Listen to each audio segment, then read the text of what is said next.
The American people will not help you one bit at all, even though you never did anything to deserve being treated like this. And if you do ask for help in a nice way, the American people, who have it all, just laugh at you and call you a dirty street bum. Because you can't make it on your own and there is no way out. Because it is so easy to fall into and so hard to get out of. So you get so low, and then you get to feeling that life's not worth living. So all you can think about is death. This quote is an excerpt from Stories from the Shadows, which is a book written by Dr. James O'Connell, who is the president of the Boston Healthcare for the Homeless Program, which is essentially a collection of stories of homeless men and women in the city of Boston, who Dr. O'Connell has dedicated his entire life to serving. Today, I'm going to be talking about an issue that we all know exists, but we may not all understand the complexities of it. I'm talking about the homeless epidemic in America. Homelessness is something that has plagued our country for decades and has seemingly gotten worse over recent years. So my goal of this project is to talk and provide a little bit more insight regarding some of the issues of homelessness, break down some of the stereotypes and the public misconceptions that are deeply ingrained in our society, and hopefully provide you with a new perspective on how we as a society can do better. So with an issue like this, each side of the argument is very polarizing. I'm not here to make any political claims or sway you one way or the other, more so just provide some real life examples. I hope to make this issue seem a little bit less political and more about how we treat people. People who are just like you and I, and who are living in traumatic and dangerous circumstances, often through no fault of their own. So before we dive in, I do want to give you guys some statistics here. So now, take everything I say with a grain of salt, as statistics only tell a part of the story. These numbers likely do not capture all of the unhoused people in America, but they just kind of give a rough idea of how many people on any given night sleep on the streets or in a shelter. And for purpose of today's talk and relating it to where we're at, I want to go from a national level and then work down to a state level and then finally touch on San Diego. Okay, so according to the 2023 Annual Homelessness Assessment Report to Congress, roughly 653,000 people, or 20 per every 10,000 people in the U.S., experienced homelessness on a single night in 2023. About 60% of those individuals were in shelters. More than half of the 653,000 people resided in either California, New York, Florida, or Washington. Roughly 186,000 people experiencing homelessness in 2023 did so as part of a family with children, upwards of a 25,000 person increase since 2022. So it's no secret that many veterans in the United States are homeless, and this report quantifies it for us. So in 2023, there are 35,574 homeless veterans, which is 22 per every 10,000 veterans in the United States on any given night.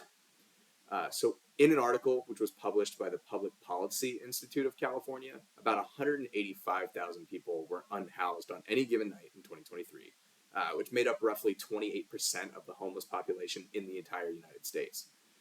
So in unsheltered locations, there is no exact number, as those are a little bit more difficult to account for, but the Public Policy Institute of California states that the number of unsheltered people rose 9.4% between 2022 and 2023. Locally, San Diego saw about a 26% increase in unsheltered people and a 17.9% increase in sheltered, meaning homeless shelters. So for a second, let's acknowledge that these statistics may not capture how many people were actually unhoused on a given night, because how homelessness can mean a variety of different things. So like those who are couch surfing for months, they're technically housing insecure, and then they're not accounted for in these statistics, right? So just because someone is not on the streets or in a shelter doesn't mean that they're not housing insecure. So growing up, we were taught to villainize homelessness, right? So the people who are unhoused or at fault because they're, addicts who couldn't figure out their money, right? As I grew older, I realized how far from the truth that really is. So we have to understand that our biases towards unhoused individuals further perpetuates this issue, right? The way that homelessness in the homeless population is perceived by the public continues to further that divide, right? So the narrative surrounding homelessness and the homeless people is that they're all violent, mentally ill addicts that are going to take advantage of any money that you give them and go buy drugs with it, right? So it's this dehumanization of these individuals that makes it a little bit easier to disregard. It's the idea that they don't deserve to be treated like people, right? So essentially, homelessness and substance abuse often go hand in hand. More often, homeless individuals actually don't become addicted to drugs until they find themselves living on the streets. Substance abuse is most often a means of just coping with underlying psychiatric disorders, the stress of their living conditions, things like staying awake at night, and or a means of survival overall. An example is in the book Righteous Dope Fiend. The authors, who are two ethnographers named Philippe Bourgeot and Jeff Schroederberg, they are recounting what they call the moral economy, which is specifically dedicated to a homeless population that was based in San Francisco during the 1990s. So this moral economy was based solely on reciprocity, specifically helping those around you avoid what they call dope sickness or heroin withdrawal. So basically, it's the idea that the other people around you, if you help them out, they would return the favor, right? So these actions included sharing heroin or heroin paraphernalia, taking care of those people who are going through heroin withdrawal, or essentially any other needs that one might find themselves needing in the future. Overall, it's the use and exchange of heroin and these resources that created this moral economy, and many individuals began using as a means of, I guess, creating a community in which they felt safe. Also, the use of drugs is a way that homeless individuals cope with their difficult situations, right? So for many of us, the use of drugs and alcohol, it's a way for us to have fun, like a night out at the bars or a few drinks after a long work day. And, for some of us, other things if you're really looking to party that way. But just because someone is homeless, does that make that worse, right?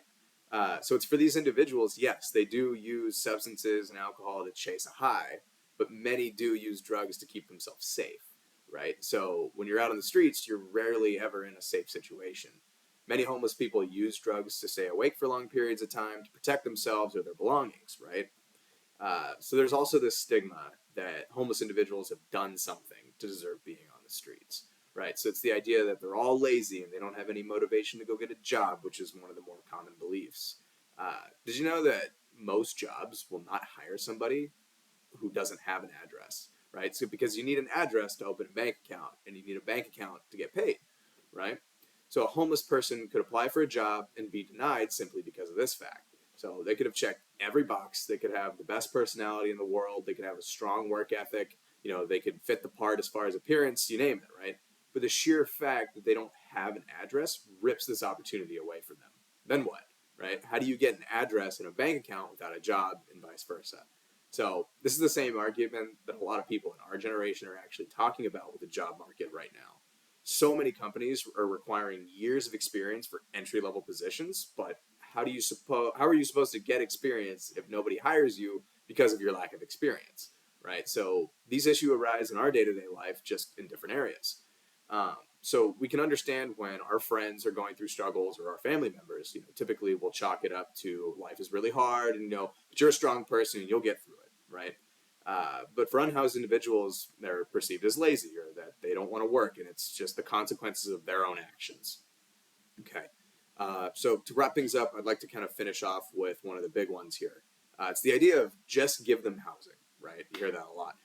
Conceptually, this idea makes perfect sense. If people don't have homes, give them homes, right? I'm not going to go in too much about how much housing costs these days because, that's a topic for a different day and a different conversation. But let's keep that in mind, right? So also keep in mind the issue of employment that I just brought up. You can give unhoused people homes, but at what cost, right? So affording rent is difficult enough with a minimum wage job in every major city in the US, but what if you can't get a job, right?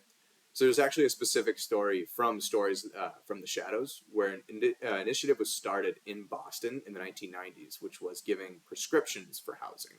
At its inception, it was a great idea, but as time went on, many unhoused individuals struggled to live in these apartments. One man, for example, actually pitched a tent in his apartment living room because he felt more comfortable and more safe living within the plastic walls rather than those that were around him. So many people don't know how to grocery shop for themselves or take out the trash. In order to give people homes who have not had homes for years, you have to teach them how to live again. It's kind of like an example of, teaching somebody to walk again, right? Just because your legs function doesn't mean you can stand up and just start walking, right? So homeless people, they're survivors. They know how to survive.